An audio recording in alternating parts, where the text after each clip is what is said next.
Every clock that I can see right now agrees it's time to start. So we're going to go ahead and get started on our class. We're going to be in Ezekiel Chapter 9 today. So if you've got a Bible, you might want to open it there. We might get into a little bit of Ezekiel Chapter 10. I'm prepped for it, but I'm not counting on it. So we'll go as far as we can in the period that we have. Before we get into our study this morning, I've asked Ricky Holland to lead us in our opening prayer. So let's bow together and have that at this time.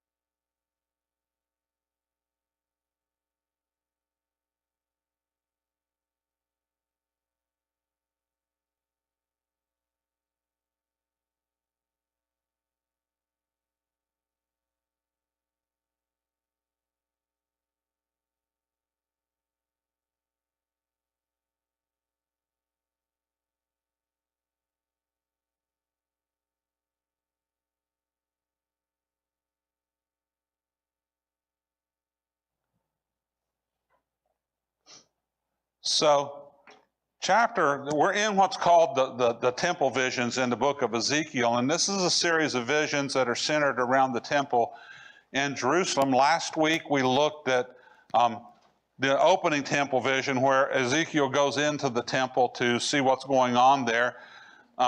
What he describes for us in the vision is not good. To be pretty blunt about it, it's very bad indeed. And it describes the cause about to happen. In chapter 9 is the call of the executioners of judgment on the city. And once this task is done, the glory of God is actually going to leave the temple and leave the city in chapters 10 and 11. So chapter 8 is the cause, this is the call to execution, and then after that, God will leave the city in this vision. So Ezekiel was called to be a prophet about 5 years before the destruction of Jerusalem. We're dealing with events that are like 2,600 years old, so it's really hard to nail down dates and things to any great degree of specificity. Just really hard to be specific about it, so we hit the right decade and we're probably pretty accurate. But it's roughly about 5 years before the destruction of Jerusalem. He's appointed to be a watchman, and basically his job is to warn of an impending crisis or disturbance. He doesn't fix it, he warns people so that they can fix it. And in his particular case, he's told to warn both the righteous and the unrighteous. He doesn't get to pick, but they do get to pick how they're going to respond to the warning. Then he starts doing these performance parables in chapter 4, and his first performance parable, Ezekiel lays siege to Jerusalem, which he's drawn on a brick or a paving tile, so they know what it is, and he's on his side, 390 days for the 40 days for the sin of Judah. He lives on starvation rations during this particular period, about 8 ounces of mixed grain bread and a quart of water. It'll keep you alive, but that's about all it's going to do. In his second performance parable, Ezekiel shaves his head with a combat blade. Some translations say a sword, but it could also be a dagger or something like that. If you can imagine trying to shave your head with a large blade like that and not scuff it up, that would be pretty impressive. When he cuts all of this hair off of it, it's divided into 3 equal weights. He has scales there. He's weighing this out. A third of the hair is burned, and this represents those who are killed by famine and disease during the siege. A third is cut with a blade, throws it in the air, cuts it with this blade that he shaved himself with, and this represents the people who are going to perish as a result of combat activities, both during the siege and after the city falls. They're not going to be particularly nice to anybody that they run into. Then a third is scattered to the wind, and this represents the refugees and the survivors. And from this last third, he takes just a few hairs in his garment somewhere, because this is going to be the remnant be built for Judah and Jerusalem. Then in chapter 8, Ezekiel is taken to Jerusalem in a vision. In this vision, he encounters 4 types of idolatry, and I mentioned this last week as 4 being the number of completion, like the four corners of the earth and things like that. It's describing the whole territory, but I didn't identify them for you. So here they are. The first thing he encounters is the thing that's called the idol, or the image of jealousy, or the image that provokes jealousy. He does not tell us what this is. The problem isn't really what it is, it's that it even exists, and it's in this location, and nobody's trying to get it out. The second thing he encounters is a hidden room that's decorated like an Egyptian temple, and he finds people in there burning incense and things like that. And so the third place he goes, he encounters the cult of Tammuz, which was a fertility cult. A lot of women worship this in ancient times in that part of the world, and they're in there in the temple doing this. And in the fourth place, he encounters sun worship just outside the Holy of Holies, and this is being done by the priests. So we have four forms of idolatry, and so what does that tell us? It's complete. It is completely consumed. Everywhere Ezekiel goes in this vision, he encounters idolatry, and everyone he encounters in this vision, or is mentioned in this vision, is engaged in it in some facet. And this is in God's own house. So there's your problem right there. Now, it's a vision, it's symbolic, and you can be idolatrous without erecting a temple. We can be idolatrous just simply by having this idol or of jealousy or something in the place of God that we're listening to more than we are listening to God. Doesn't have to even have a funky name like Tammuz or anything like that. It just has to be there and us not trying to deal with it. So that's the warning that we should take from it. It's the warning that they should have taken from it and they ignored. Now, before we get into this, I want to spend a little bit of time on historical context. Ezekiel dates the vision, the temple visions, as occurring about 4 years before the fall of Jerusalem. And what's about to happen in the Babylonian Empire, and in fact may already be underway at this particular time, is an empire-wide rebellion. And this isn't anything new to that particular part of the world, and we've actually encountered something like this in Old Testament history. The Assyrian Empire and the Babylonian empires both have a historical pattern of mass rebellion. Both empires followed policies that were intended to transform conquered people into loyal citizens of the empire. That was their goal of it. And generally the way that they did this is when they took people captive, they picked them up out of one location and moved them to another location where they didn't know the language, didn't know the customs, didn't necessarily know how to raise a crop or, what animals that you could, raise for grazing or a food source or anything like that, and put them in this completely foreign environment with the idea is that they would have to rely on their Assyrian or Babylonian overlords to meet their needs, and this would eventually translate into becoming loyal citizens of the empire. Really good plan. The only problem is it's not going to work. Both policies failed miserably because both empires treated those they conquered with extreme brutality.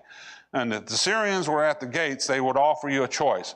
You can surrender, we will take you to this land, you'll have your own house, your own fig tree, your own well, and you'll be treated very humanely. If you choose to resist, when we take the city, we are going to brutalize you in ways that are unimaginable. We're going to kill every male adult. We are going to do things to the women that armies in ancient times typically did. We're going to kill some infants. We're going to burn the place down and do all of this kind of stuff, and then take the survivors and transplant them in this land.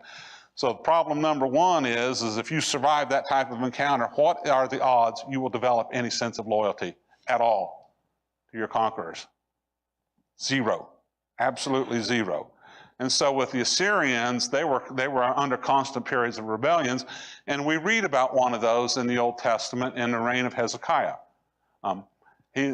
This is described in 2 Kings 18, verses 13 through the end of chapter 19, or in Isaiah chapters 36 and 37. He joins a rebellion against the Assyrian Empire, and it's a mass rebellion. And it takes the Assyrians about 18 months to 24 months to quell the rebellion in the central and eastern part of their empire before they can go west. But when they come to the gates of Jerusalem, they're not intent on making a deal. They're not going to accept being bought off. They're going to take this city into captivity, and that's the deal they offer them. And they get themselves into trouble, and God intervenes, and they don't go into captivity. Well, this is what the Babylonians are going to do. For the Assyrian Empire, the constant rebellions were so strong and so frequent that it eventually drained their entire economy and weakened the empire, that they were overthrown by the people that they had subjugated earlier. 625 BC, Babylonians, Medes, Persians gained independence, and the first thing they did was attack the Assyrian Empire, besieged Nineveh, 615 BC, 612 BC, it fell. And the survivors fled west to Carchemish, and the Babylonians hated it so bad they chased them hundreds of miles up the Euphrates River and took them out of Carchemish just to make sure these guys didn't come back. So what the Assyrians did, the Babylonians are going to do. This is the opponent that they're facing. So this is pretty serious business. And like I said, it's about to happen, or it's in the process of beginning right now. And that rebellion will have the exact same goal of removing the Babylonian overlords. And in Judah's case, they're wanting to trade being a vassal to Babylon to being a vassal to Egypt, like that's going to be a real improvement, and it's not. So that's what's going to happen here. And I mentioned last week, news travels between Judah and the captives on the river Chebar very slowly, but it does travel. You know, we have a lot of the same things in our world today. You know, is the world a really stable place right now? You know, is our country a really stable place right now? Is Western countries in general a really stable place right now? Nobody, you know, we're all a little bit concerned about this. We don't know what's going to happen, but we do know this much. We can disseminate information and disinformation far faster than the ancients could. We can do it in a matter of seconds. It took them a matter of weeks. So, you know, more fuel for the fire on if you want to be concerned about it. So these people are concerned. And I think that that's one of the reasons maybe when we hit Ezekiel chapter 8, we see the elders showing up to visit with Ezekiel. They're going to be here a long time until all the way up into chapter 24 when he's doing his visions and things like that. They're going to see this. They're going to witness this. They're going to be there because he represents a source of information, or maybe wishful thinking or what have you, but they're going to be there. They're going to be paying attention to him. He doesn't have to go out and seek them. They're going to come to him. So everybody knows this is coming, and they may have an expectation of the outcome, but they don't know what's going to happen. And what do I mean by an expectation of the outcome? Well, if you think back to Hezekiah's rebellion, what was the outcome? Did the Syrians take the city? No, they did not. They did not take the city because God intervened. Yeah. And Hezekiah is the one who talked to God intervening. Why God intervened? He didn't do it for the city. He did it for his own name's sake. The Assyrians came in and basically said, here's a list of all of these people that we have conquered. None of their gods were able to save them. Your God won't be able to save you either. And that's the piece of information that Hezekiah takes before God, the letter he gets from the Assyrian emperor, and God says, yeah, I'm going to save the city on that basis. So from a Judean perspective, well, if God saved the city 120 years ago, could he do it again? Yeah. Is he going to? Not according to this vision, is it? You know, this is a way worse problem, and he intervened for his own name's sake back then. For his own name's sake now, he is going to destroy it. So, but that's one point of view. The other point of view that we've encountered, especially in the book of Jeremiah, the false prophets, within 2 years, everybody who went into captivity and all the stuff that went into captivity is coming back. So you're on the verge of the world blowing up. And you have all of these things, and you want to hear comforting thoughts and things like that. Who knows where you're going to go to find it, what you're going to seek out to give you comfort or hope or anything like that. Ezekiel may be one source. Are they going to believe him? Not now. Not now. That's pretty clear. They're not going to believe him now because they haven't believed anything that Jeremiah has said up to this point, or Isaiah said when he was a prophet, or Ezekiel has been showing them in the performance parables. But there may come a time when they're a whole lot more willing to listen. And that's going to happen in chapter 24. So that's the context. They are on a powder keg. They are nervous as a, long-tailed cats in a room full of rocking chairs type of a thing there, worried about what's going to happen. And so some of them will come and they will hear. And that's the context of this vision. So I just wanted you to kind of understand that from that perspective, because this is pretty serious. And it's one of these things in history that kind of repeats itself. So, having said all of that, let's turn our attention to Ezekiel chapter 9, and I would like a volunteer to read the first 4 verses, please. Rick? Then he called out in my hearing with a loud voice, saying, "Let those who have charge over the city draw near, each with a deadly weapon in his hand." And suddenly 6 men came from the direction of the upper gate, which faces north, each with his battle axe in his hand. One man among them was clothed with linen and had a writer's inkhorn at his side. They went in and stood beside the bronze altar. Now the glory of God of Israel had gone up from the cherub, where it had been, to the threshold of the temple. And he called to the man clothed with linen, who had the writer's inkhorn at his side. And the Lord said to him, "Go through the midst of the city, through the midst of Jerusalem, and put a mark on the foreheads of the men who sigh and cry over all the abominations that are done within it." Okay, so it says, "Then he cried out in my hearing with a loud voice and calls the executioners, 'Draw near, O executioners of the city, each with his destroying weapon by his side.'"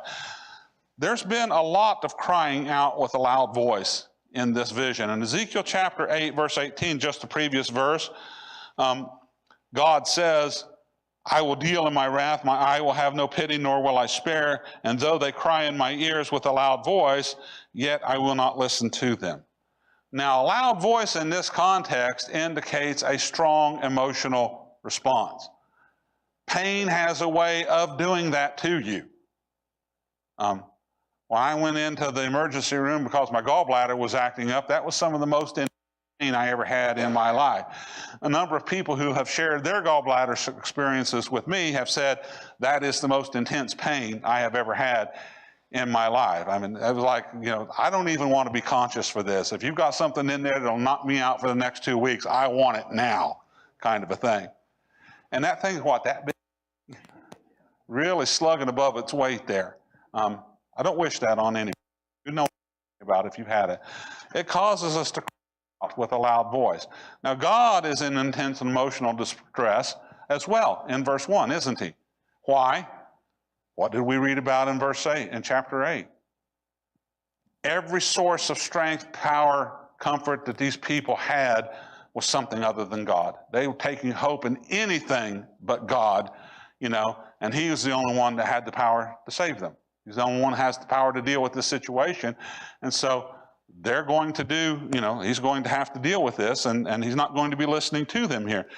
And so he calls these guys executioners in verse 1. This is a Hebrew word. I think the New King James says those who have charge over the city. This comes from a Hebrew word that describes those who have the authority to both protect and punish. So you're kind of looking at a law enforcement type of a situation at its core. In our society, we have 2 institutions that do that and serve different purposes. We have the police, who enforce the law and make the arrests and all of that kind of stuff like that. And then we have the legal system. The court system is the one that prosecutes and punishes, the people that are guilty. And that day and time, they were kind of the same thing. Sometimes they would go out and they would be there to protect, and sometimes they would go out to carry out punishment. That's just the way that they did things. And in this particular setting, they're not here to protect anymore. They are here to punish. So judgment is coming. So we have 6 armed men approaching from the upper gate or the north gate, each with a weapon in his hand. I think the New King James Version says that they have a hand axe in their hand. It's clearly in the hand. This is a destroying weapon in the New King James, or in the New American Standard Version. I also read shattering weapon in there, but it's in the hand. That's significant because when they use this weapon to execute judgment, this is going to be up close and personal. In modern times like that, when we fight battles and things like that, we're shooting, hundreds of yards away to thousands of miles away, at a target that, we might not even be able to see, and trying to destroy it. In ancient times, it was pretty much hand to hand. Whoever you were trying to kill, or whoever was trying to kill you, look them in the eye, You may not like them, you may hate them or anything like that, but you know that that person has that in mind for you, and you're going to see it. And why is that significant? Where do they put the mark? In verse 4. On the forehead. Why would you put it up there? Got to see it, right? Now, this is going to tell us, you got the mark on your forehead here. That tells you this person is to be spared. So you're going to be there to see it either way. There's no, let's fire a missile 200 miles away and, take out a whole city block or something like that. There's a seventh man who also approaches, but he is carrying a scribe's writing case. By the way, the north gate, who entered the temple in chapter 8 from the north gate? Ezekiel did. So he came in from the north gate and went south into the temple, and these guys are doing exactly the same thing as what he has done. A scribe's writing case contains reed pens, a pen knife for sharpening the reeds because they dulled up and things, and an inkwell. A similar thing that we used to use was quills, goose quills and things like that. They used a reed to do that, and it's the same basic purpose. Dip the tip of it in the inkwell. If it got dull, take the knife and sharpen it. This case was usually made of polished metal such as brass, copper, or silver. It's a mark of respect and distinction to carry one of these things, because in ancient times, most people were unable to read and write. This was an individual that was specifically trained in an apprenticeship to be able to do both, and most people who were scribes served in the service of nobility or royal families or wealthy families because they could afford to pay for the training and the equipment. This is an individual that's going to be respected because he is literate. Everybody would understand that. Then the glory of God went up from the cherub on which it had been. And in this particular case, cherub is being used to symbolize the whole. Remember what we saw in the first vision when we described it in detail? There were 4 of these cherubs on various corners of this great crystal expanse thrown on it. This is just using the word to describe that. He's actually looking at the same thing, and he's going to describe it again in chapter 10 and give us a couple of details that he didn't give us in the earlier thing, and a couple of things that have changed here, and we'll get into that a little bit later. So he tells this guy with the writing case, you go out and you put a mark, in verse 4, go through the midst of the city and put a mark on the foreheads of the men who sigh and groan over all the abominations which are being committed in its midst. So what's the criteria for earning the mark on your forehead? Yeah, you're moaning and groaning over the abominations. So they were the types of people who would be looking at the temple in Jerusalem, knowing full well what's going on in there, and being upset about it. They're not being passive or anything like that. Yeah, well, it's a religion like any other religion or any of this other kind of stuff that they might go through in that time. They're genuinely upset about this. This is the distinguishing mark on it. According to the text, the mark that's being placed on the forehead is the Hebrew letter Tav. And this is the last letter of the Hebrew alphabet. And somebody who couldn't read or write was signing a last will and testament, like you sometimes see in Westerns or something like that, and they put the X on the page. And then somebody else comes along and signs their name on there saying, I saw this guy put the X on this last will and testament. That's what that means. It's kind of the same basic principle. There are a lot of traditions about this Tav being an abbreviation for various Hebrew words and phrases, like blameless, or to be spared, or to not be spared, or something like that. We don't know. It doesn't tell us in the text. It's only significant is marks up here on the forehead so that the guys who've got the weapons in their hands and are going to start executing people in judgment are going to know, don't touch this person, leave them alone. They're not upset, or they're not part of this problem here. So there's also later on, when we get into the study of Revelation, we'll see some marking of foreheads and hands in there, and that kind of relates in ways to this idea. Put it on the forehead for a couple of different reasons, and I won't steal Richard's thunder on that, but be prepared to see this again later in Revelation. So, okay, any questions or comments before we look at the rest of the chapter? Ricky? When you were talking about the loud crying, is that kind of similar to like supplications? No, I don't think so in this case. I think in this case it's a cry out in pain. And I think one of the reasons God is crying out, well, there could be 2 good reasons, and both of them could be valid. Number one, he wants to be heard. in this particular environment. There's a lot of noise and chaos going on, with all of this idolatry. Number one, he wants to be heard. But number two, he's doing something extremely unpleasant to him. This is not what we were created for, to stand in this situation and be judged in this manner. So I don't think he's enjoying it either. They're not going to enjoy it when they receive it, but he's not enjoying having to dish it out. So that's my opinion. Any other questions or comments? Okay, let's have a volunteer read verses 5 through 11 for comment or question, or are you reading? Okay. As I listened, he said to the others, "Follow him through the city and kill, without showing pity or compassion. Slaughter the old men, the young men and women, the mothers and children. Do not touch anyone who has the mark. Begin at my sanctuary." So they began with the old men who were in front of the temple. Then he said to them, "Defile the temple and fill the courts with the slain. Go." So they went out and began killing throughout the city. While they were killing, and I was left alone, I fell face down, crying out, "Alas, sovereign Lord, are you going to destroy the entire remnant of Israel in this outpouring of your wrath on Jerusalem?" He answered me, "The sin of the people of Israel and Judah is exceedingly great. The land is full of bloodshed, and the city is full of injustice. They say, 'The Lord has forsaken the land. The Lord does not see.' So I will not look on them with pity or spare them, but I will bring down on their own heads what they have done." Then the man in linen with the writing kit at his side brought back word, saying, "I have done as you commanded."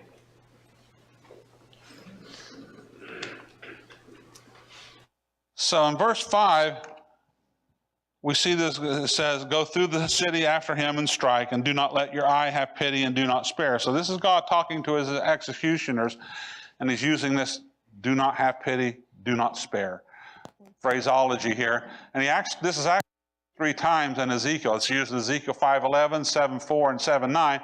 And in that context, it's always referring to, it's talking about my eye will not have pity, I will not spare.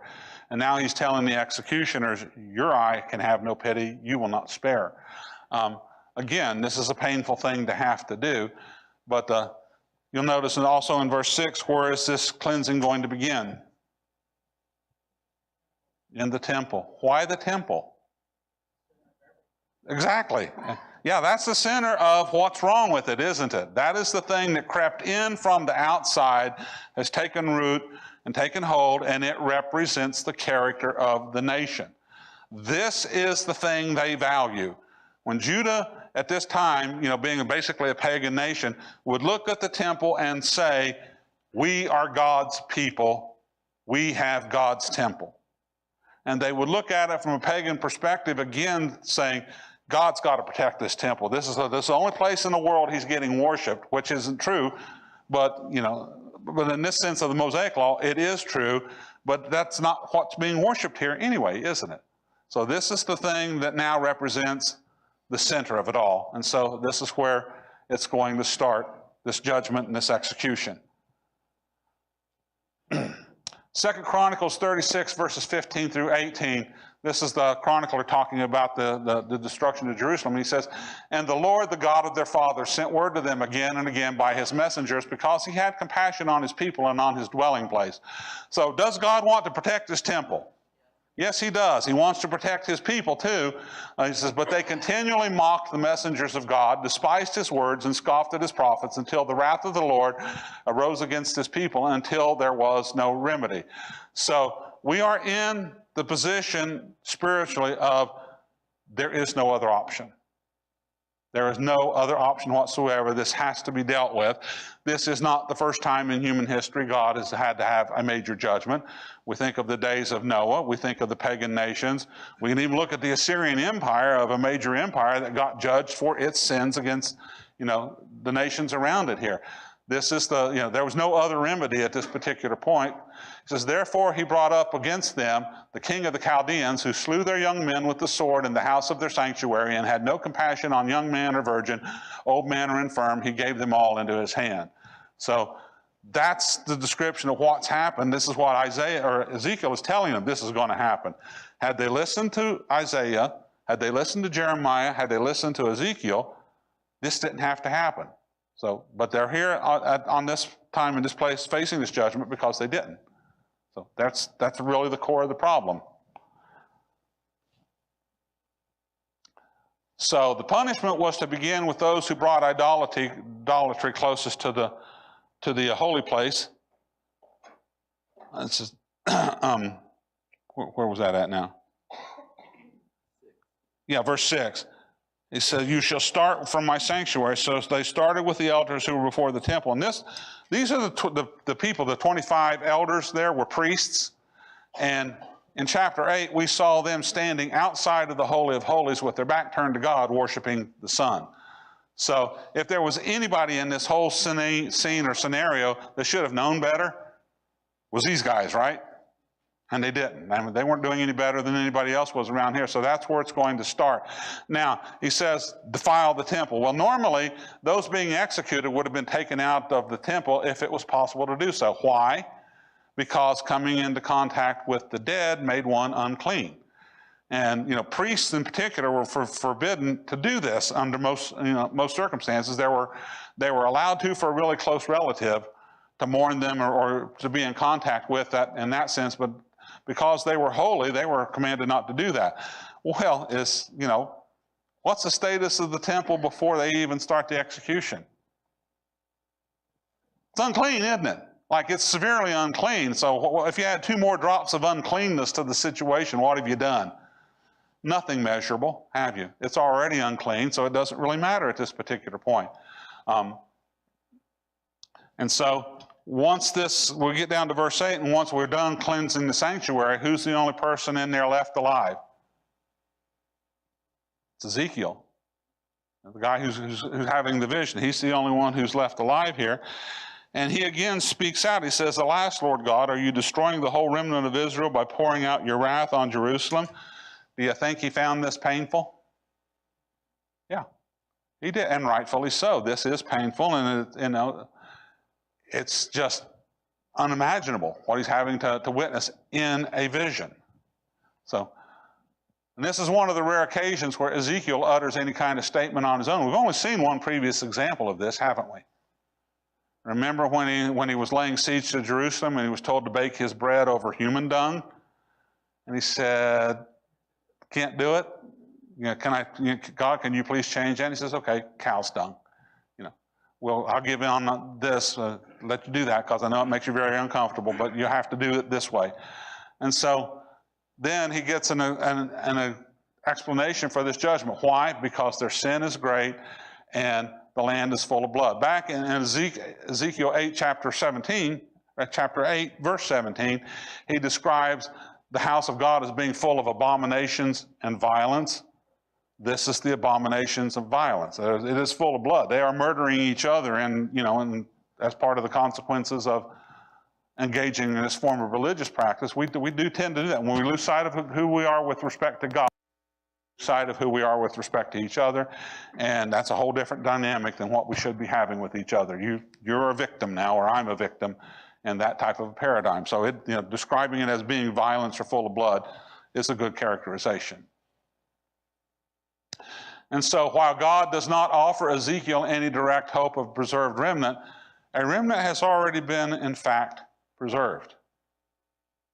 The second captivity is the remnant that's going to be preserved. There's 4 people that are going to come out and join them as the result of the third and final captivity, but there will be a remnant preserved. And Ezekiel's vision, and particularly with the shaving of the hair, was a reminder to Ezekiel, as well as anybody who might have heard it, a remnant's going to be preserved. So he should know this, but again, this is a very troubling thing and situation to be into, and I'm not surprised that he's reacting from a point of view of compassion, because that's a more human thing to do than just to ignore it, certainly, I would say. So when we look at verse 11, the scribe comes back and he says, I have done just as you have commanded me. So did he go about the city with the scribe's case and draw the tithe on everybody's forehead that he could? That's what he was commanded to do. Do we have any indication of how many people he might have marked? None. We don't know if he marked any or how many or anything like that.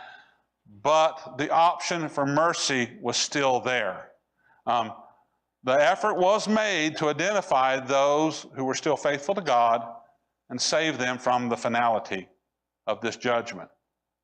It was expended. Now, whether it was successful or something like that, the text doesn't tell us. It is a vision after all. So, it may be symbolically important that maybe nobody was marked, but we don't have a count. Not 6, not 600, not 0. We don't know. Questions or comments?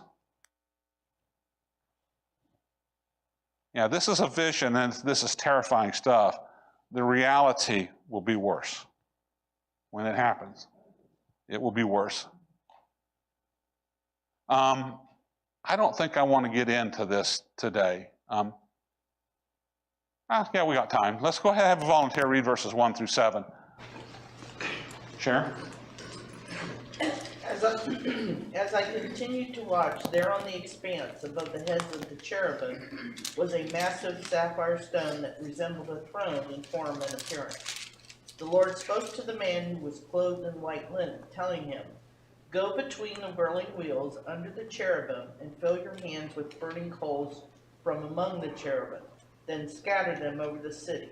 So he entered as I watched. Now the cherubim were standing on the south side of the entrance to the temple when the man entered, and a cloud filled the inner court. The glory of the Lord rose above the cherub and moved to the threshold of the temple. A cloud filled the temple, and the court was filled with the brilliance of the Lord's glory. The sound of the wings of the cherubim, reminiscent of the voice of the sovereign God when he speaks, could be heard as far as the outer court. He issued this order to the man who was clothed in white linen: "Take fire from within the whirling wheels among the cherubim." So he went and stood beside the wheels. Then a cherub stretched out his hand to the fire which was among the cherubim, took some of the fire, and placed it in the hands of the one clothed in white linen, who took it and left. Okay, so I'm not going to break this thing down in great detail today because we don't really have time to do it. What I want to draw your attention to is found in verse 2. The man clothed in linen, he says, "Go between the whirling wheels under the cherubim and fill your hands with coals of fire. And then scatter them over the city." And then the idea in verse 7 that he took got his hands into the coals of the fire, and then he took it and he went out, to scatter it over the city. So the burning coals is what we really want to focus on in this. The burning coals represent purification and cleansing. You probably saw that coming. There are two ways that fire can be used to cleanse. One way is through a process that we typically refer to as refinement, and then the other way is through a process that we could refer to as sterilization. What's the difference between the two? Well, refinement is designed to take something that has some impurity in it and get the impurity out. We use this all the time in metallurgy. Gold, if you find it in nature, is known as a noble metal because it doesn't react very well with other metals. And so if you're mining gold and you find some quartz out there with little veins of yellow and stuff like that in it, that's gold. That's money right there. However, the gold that you find in nature typically is mixed with other metals. The three most common metals that gold will have in it are copper, silver, and lead. Now, if you want to get pure gold out of there, what do you have to get rid of? The copper, the silver, and the lead. And so you use fire to melt the ore down and things like that. Usually gold found in nature is 70% gold is a pretty high percentage of gold out there. But you melt this thing down, and these four metals will all have different melting temperatures, and so there are ways to manipulate it a little bit and get one metal to melt out and rise up, and then you can get it out of there. And when you get done with this thing, you got 70% gold now becomes something like 99.99% gold. It's very highly refined. That's the good side of the process. Sterilization is when you want to kill everything. Surgical tools and implements and things like that are sterilized because they use these on multiple patients and they don't want to transmit disease from one human being to another by not washing the implements. In the Civil War, you know, one of the things that we did a lot of, you know, in military hospitals when people got shot was cut limbs off. And the reason they did that is because the bullets and things that they were shooting at each other were so dirty and filthy that you were pretty much guaranteed that if you got hit by one of these bullets, it was going to turn to gangrene. So it was just cut the limb off. They didn't often wash the saw between, you know, these amputations and things like that. And so if one soldier had a limb cut off and he had a bloodborne disease, guess what happened to everybody else that got cut by that same saw? So that's a case where sterilization is a very appropriate way to deal with it. You just have to kill everything that's in there and save a lot of lives. So really, it wasn't the getting shot that killed a lot of soldiers. It was the infection that set in after post-amputation that did it. Now, both refinement and sterilization are essential actions. We experience refinement. Count on this. We will experience refinement as Christians because there are impurities in us, and that they vary from time to time over what have you. And also it can reshape us into better tools or images to fit for service. Now, this idea of forging it into a shape is not in view here, but usually when you purify gold, you pour it into an ingot. And a lot of other metals, you'll do that too. Steel, they typically will shape it like into beams or sheet metal or something like that because that's a form that is more easily manipulated by whoever buys the product. But that's part of this process as well. That's while it's melted, we just go ahead and do that at the same time. But you get a better product. It is something that is designed to be pure and to meet the need that it's appointed to. Sterilization is done to eliminate something that is consistently and incurably harmful. If you ever come down with cancer, and I don't hope anybody does, but a number of people have, if you ever come down with cancer and your doctor says we need to find a way to compromise with cancer, I will suggest to you, you should find a new doctor. I mean, there are some things you just don't compromise with. It's got to be eliminated completely. Maybe a refinement process or something like that, but you don't want to mess with leaving this stuff laying around in there because that is the thing that makes the terminal condition. If we don't do the refinement or accept the refinement from God that we're going to be experiencing, then we can become this incurably harmful thing like what they were. This is what they are, when Ezekiel's, in the days of Ezekiel, they are the incurably harmful at this particular point, and this is the only recourse that God has left to do it. So the bottom line is learn the lesson and don't get ourselves in that condition. Any questions or comments? Okay, then next week we're going to look at a little bit of chapter 10, and we're going to finish up the division in chapter 11. So appreciate your attention and comments, and see you next week.